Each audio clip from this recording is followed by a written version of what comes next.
Hello again. Have you ever stood in the middle of a storm, the wind howling, the rain pounding, and wondered, how much longer can I hold on? Well, life often feels like that, doesn't it? A relentless storm that threatens to sweep us away. But here's a question to consider. What's your shelter? What keeps you grounded when the winds of injustice and trials rage against you?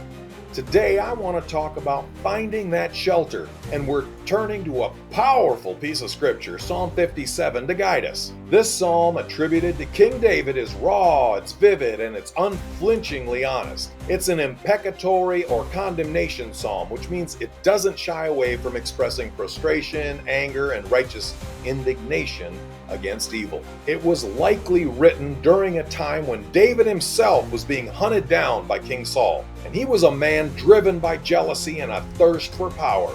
So Psalm 57 is more than a historical artifact or a poetic rant against the corrupt leaders. It's a cry for divine justice in a world where wrong often seems to prevail. David paints a picture of wicked rulers as venomous snakes and declares their power, no matter how intimidating, will crumble under God's judgment. It's a reminder that evil's triumph is temporary. So, what does this ancient psalm mean for us today? We may not be running for our lives like David, but we're all facing storms. Maybe it's the storm of injustice, seeing corruption prevail, while good people suffer. And maybe it's the storm of personal struggles, the loss of a loved one, a job that slipped through your fingers, or even painful betrayal. Whatever your storm is, Psalm 57 reminds us of a profound truth. God is our ultimate shelter. When David penned these words, he wasn't just venting. He was affirming his faith in God's justice, trusting that the wicked would be judged and the righteous vindicated. He was looking beyond the immediate storm to the calm that only God can bring. But let's be honest, trusting in divine judgment isn't always easy. When we see evil prospering and injustice growing roots, it's tempting to just lose hope. The vivid imagery of Psalm 57, snakes with broken fangs and snails melting away, it's God's way of telling us that no matter how powerful evil appears, it will ultimately prove futile. The psalm challenges us to do two things: trust in God's judgment and align ourselves with His righteousness. We're not called to passively wait for the storms to pass. As followers of Christ, we're called to work for justice in this world while trusting God with the ultimate results. Every small act of kindness, every stand against corruption, every prayer for the oppressed contributes to God's larger plan and sets the world right.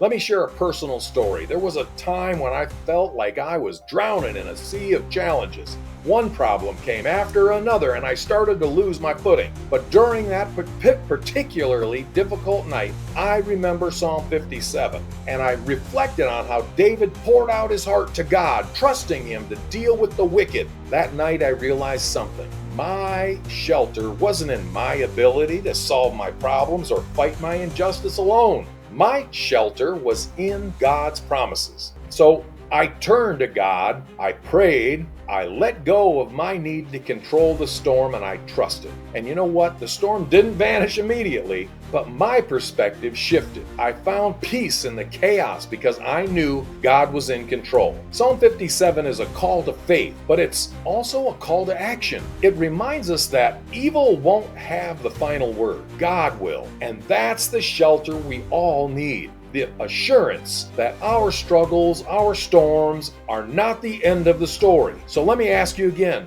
what's your shelter in a storm? Is it your faith, your family, or your community? Whatever it is, lean into it, nurture it, and trust that no matter how fierce the storm, God is your refuge. Let's take inspiration from Psalm 57 and work together to build a world that reflects His judgment, trusting that He will set all things right in the end. Thank you for joining me today. Share your stories of resilience, your struggles, your triumphs. Hey, together we can remind one another that no storm is greater than God's shelter. God bless you. Thank you for watching, and I'll see you in the next video. Keep praising His holy name.